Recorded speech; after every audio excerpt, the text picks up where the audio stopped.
In a quiet town in Arkansas, a mother's worst nightmare became reality.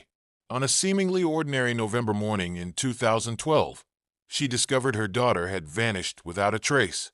What followed was an investigation that would uncover dark secrets and lead to an outcome more shocking than anyone could have imagined. Jersey Bridgeman entered this world on November 14, 2006, in Bentonville, Arkansas. A bright-eyed child with a warm smile, she brought joy to everyone around her. When she was 3 years old, her family welcomed another daughter, completing what seemed to be a perfect family picture. However, this happiness was short-lived. Shortly after her sister's birth, Jersey's parents made the difficult decision to divorce. Despite the separation, Jersey maintained a close relationship with her father, who had relocated to a nearby town. He eventually remarried and had 2 more daughters with his new wife. The arrangement seemed to work well, with Jersey frequently spending time at her father's house before returning to her mother's care. In early 2012, when Jersey was 5 years old, she and her mother moved to a new house in Bentonville. It was a fresh start for both of them. The neighborhood proved welcoming, and the girls quickly formed friendships with the local children. Perhaps most importantly, her mother's best friend lived just yards away. The two families became incredibly close, sharing meals, celebrations, and everyday moments. They weren't just neighbors. They had become an extended family. On November 19, 2012, just days after celebrating Jersey's 6th birthday, life seemed perfectly normal. Jersey's mother headed to her evening shift at the local supermarket, following her usual routine. The girls were looked after by their mother's best friend, a common arrangement when other childcare wasn't available. The children enjoyed their time together, playing and laughing as they always did. At approximately 11:30 p.m., Jersey's mother finished her shift. The fluorescent lights of the supermarket parking lot illuminated her path as she drove to pick up her daughters. Both girls were sleepy but content. When they arrived home, Jersey went straight to her room, climbing into bed without any fuss. Her younger sister, however, wanted the comfort of her mother's presence and asked to sleep in the master bedroom. Their mother agreed, having no idea this would be the last normal bedtime routine their family would ever experience. The next morning, November 20th, dawned cold and crisp. At around 6:30 a.m., Jersey's mother woke up and began her usual morning routine. She stretched, checked her phone, and headed to Jersey's room to wake her for school. But when she opened the door, her heart stopped. Jersey's bed was empty. At first, she tried to stay calm.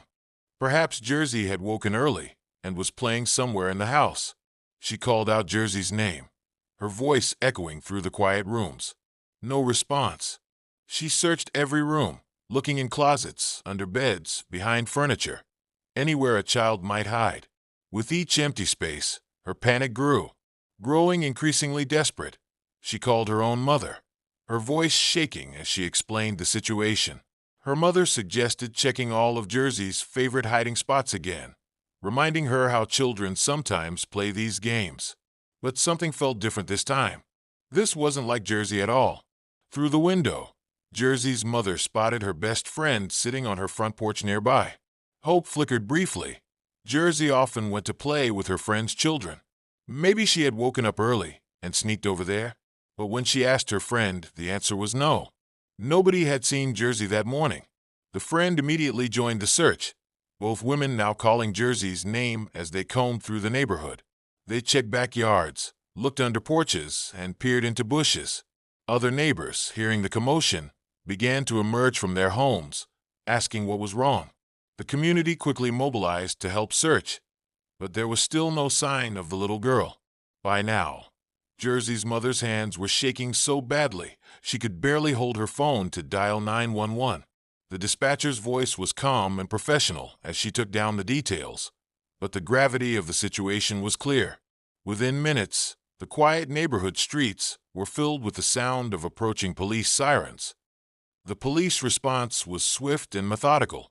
Officers arrived with their red and blue lights, cutting through the morning mist, quickly establishing a perimeter around Jersey's home. They began a thorough room-by-room search of the house, documenting everything they found, or didn't find. Jersey's bed was still made, showing no signs of struggle. Her favorite stuffed animal remained on her pillow, something her mother said she never went anywhere without. As additional units arrived, they expanded their search to the surrounding area. Officers conducted door-to-door interviews, while others searched nearby streets and alleyways. The morning air was filled with calls of Jersey, as both police and volunteers combed through every possible hiding place. During their systematic search, something caught the officers' attention: a small, vacant house adjacent to Jersey's property. It stood silent and seemingly abandoned, its windows dark and uninviting. What drew their immediate concern was a door that stood slightly ajar, swaying gently in the morning breeze. This detail sparked immediate suspicion among the experienced officers. Following protocol, they quickly requested a search warrant for the vacant property. Time was critical in missing child cases, and the judge, understanding the urgency, granted the warrant without delay. As officers approached the house, the atmosphere grew tense. The wooden steps creaked under their feet as they made their way onto the porch, weapons drawn as a precaution. Inside, the house was cold and musty. Dust-covered surfaces showed no recent disturbance in the main living areas.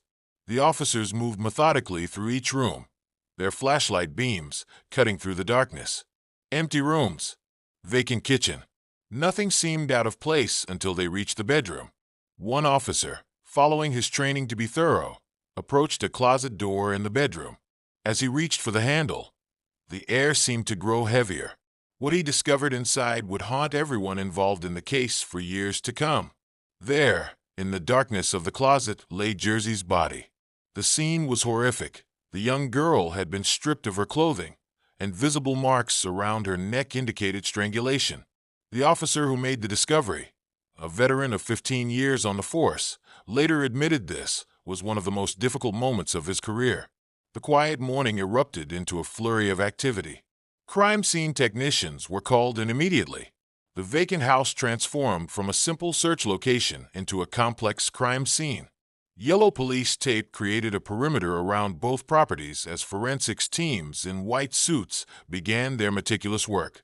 The medical examiners arrived shortly after, their van parking quietly behind the house to shield their activities from the growing crowd of concerned neighbors. Their initial examination confirmed what everyone feared. Jersey had been not only murdered but also sexually assaulted. The time of death was estimated to be between 2 o'clock and 4 a.m., just hours after she had been tucked into bed. While the crime scene processing continued, detectives began interviewing Jersey's mother in detail. She revealed a crucial detail. She had left one of the front doors unlocked that night, as she often did. This wasn't unusual in their quiet neighborhood, and she explained that her boyfriend, who worked night shifts, sometimes came by after work. Since he didn't have a key, leaving the door unlocked saved him from having to wake everyone up. However, she confirmed that he hadn't visited that particular night. This information opened up new avenues of investigation. Someone had likely taken advantage of that unlocked door, but who? And more importantly, who would Jersey have trusted enough to follow willingly in the middle of the night? As investigators dug deeper into Jersey's background, they uncovered a troubling history that would prove crucial to the case. Just 2 years earlier, when Jersey was 4, she had been the victim of sexual abuse. The perpetrator was someone close to the family, her own father's brother, her uncle. This earlier trauma had left deep scars on both Jersey and her family. The uncle had been convicted of the abuse and was serving time in prison when Jersey was murdered. While this obviously eliminated him as a suspect, it revealed a pattern of vulnerability in Jersey's life. The detective team knew from experience that children who suffer abuse once are statistically more likely to be victimized again, often because predators can sense past trauma. Jersey's biological father, James, had been largely absent from her life. His relationship with Jersey's mother had ended shortly after their younger daughter was born. Court records showed a history of domestic violence and drug abuse.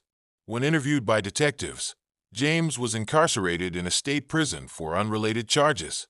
While his alibi was solid due to his incarceration, his interview provided valuable insight into the family's complex dynamics.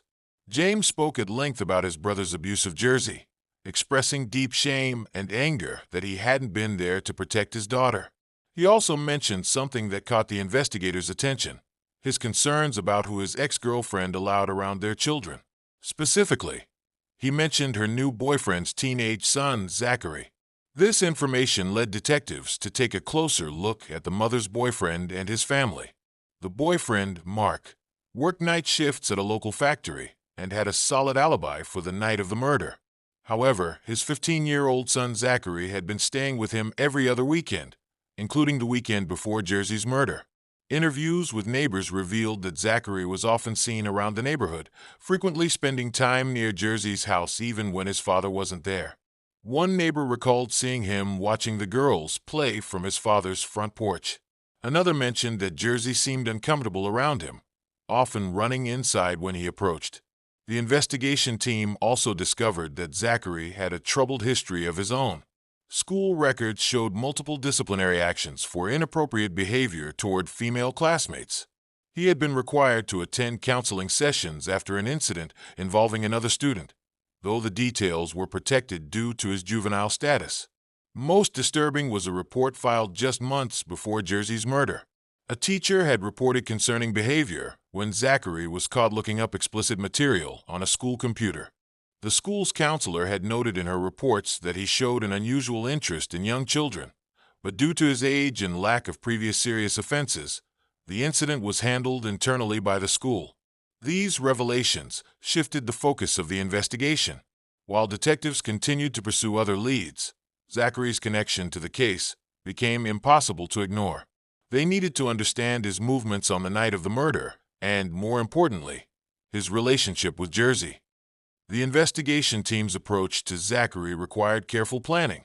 Given his age and the sensitivity of the case, they needed to follow strict protocols for interviewing a minor.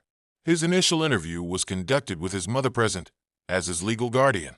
The contrast between his demeanor and his words would later prove telling. During this first interview, Zachary appeared calm, almost too calm for someone discussing the murder of a child he knew. He claimed he had been at his mother's house the night of the murder, some 20 miles away. His voice remained steady as he described how he'd spent the evening playing video games and went to bed around 10 p.m. His mother confirmed this timeline, though she admitted to being asleep herself by 9:30 p.m. But the detective's suspicions were raised by subtle inconsistencies in his story. His description of certain events changed slightly with each retelling. More concerning was his detailed knowledge of aspects of the crime that hadn't been released to the public. When discussing how Jersey was found, he mentioned specific details about the closet that only someone who had been there would know. The breakthrough came from an unexpected source, Zachary's cell phone records. Despite claiming he'd been at his mother's house all night, his phone had pinged off towers near Jersey's neighborhood between 1:30 and 4:15 a.m., exactly within the medical examiner's estimated time of death.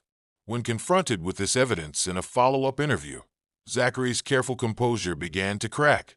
Forensic evidence started mounting as well. DNA analysis of evidence found at the scene revealed partial matches that, while not conclusive, were consistent with Zachary's profile. Fiber evidence from the closet matched a distinctive hoodie that Zachary owned, one that neighbors had often seen him wearing. Perhaps most damning was the surveillance footage obtained from a convenience store 2 blocks from the crime scene. The grainy video showed someone matching Zachary's height and build walking toward Jersey's neighborhood at 1:45 a.m. and then walking away around 4 a.m. Though the image quality wasn't clear enough for absolute identification, the person was wearing the same distinctive hoodie.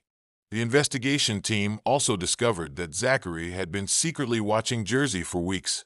His internet search history revealed multiple searches about how to avoid leaving evidence at a crime scene, along with other disturbing queries that suggested premeditation. He had also taken numerous photos of Jersey's house from various angles, stored in a hidden folder on his phone. The most chilling discovery came from his personal journal, found hidden in his bedroom at his mother's house. In it, he had written detailed fantasies about young girls, including specific references to Jersey. The entries became increasingly dark and explicit in the weeks leading up to the murder. As the evidence mounted, investigators began to understand the tragic sequence of events. Zachary had likely been planning this for weeks, using his connection as his father's son to avoid suspicion while he observed Jersey's household patterns. He knew about the unlocked door policy. He knew Jersey's mother worked late shifts. He had watched and waited for the perfect opportunity. When confronted with all this evidence in a final interview, now conducted with both his mother and a court-appointed attorney present, Zachary's carefully constructed facade finally began to crumble. Under the weight of the evidence, Zachary's composure finally shattered. In a recorded confession that lasted nearly 3 hours, he detailed the events of that night with disturbing clarity. He described waiting until the house was quiet, entering through the unlocked door, and how Jersey had trustingly followed him when he claimed her mother had sent him to get her. Despite his age, prosecutors made the decision to charge Zachary as an adult given the severity of the crime. The district attorney cited the level of premeditation and the heinous nature of the offense as key factors in this decision. The charges included first-degree murder, kidnapping, and sexual assault of a minor. The trial began 9 months after Jersey's death. The prosecution presented their evidence methodically, building an irrefutable case. The defense attempted to argue diminished capacity due to Zachary's age and troubled background, but the jury remained unconvinced by this strategy. After just 6 hours of deliberation, the jury returned with their verdict: guilty on all counts. The judge, noting the calculated nature of the crime and the need to protect society, sentenced Zachary to life in prison without the possibility of parole. In his sentencing statement, the judge emphasized how Zachary had exploited his position of trust to commit an unthinkable crime against an innocent child. Jersey's mother, speaking at the sentencing hearing, delivered a powerful victim impact statement. Through tears, she spoke not only of her devastating loss, but also of Jersey's spirit, her love of butterflies, her infectious laugh, and her dreams of becoming a teacher. The courtroom fell silent as she described the empty bedroom she couldn't bring herself to change, and how her younger daughter still asks when her sister is coming home. In the years since Jersey's murder, her case has become a catalyst for change. Her mother established the Jersey's Justice Foundation, which works to strengthen laws protecting children and advocates for better monitoring of juvenile offenders with histories of sexual misconduct. The foundation also provides support to families of victims and works to educate communities about child safety. The local police department revised its protocols for handling reports of suspicious behavior toward children, implementing a more rigorous follow-up system. The school district where Zachary had shown early warning signs developed new guidelines for identifying and reporting concerning behavior in students. Jersey's story is more than a tragedy. It's a wake-up call. Child predators often hide in plain sight, using trust and familiarity to gain access to their victims. In Jersey's memory, let's work together to create a safer world for all children. One child lost to predatory violence is one too many. Her story reminds us that vigilance, awareness, and action are our best weapons in protecting our most vulnerable citizens. We encourage you to share your thoughts in the comments below. Your insights are valuable, and we want to hear from you. If you found this video informative, please like, comment, and subscribe to our channel for more content. Your support helps us continue to bring you stories that matter.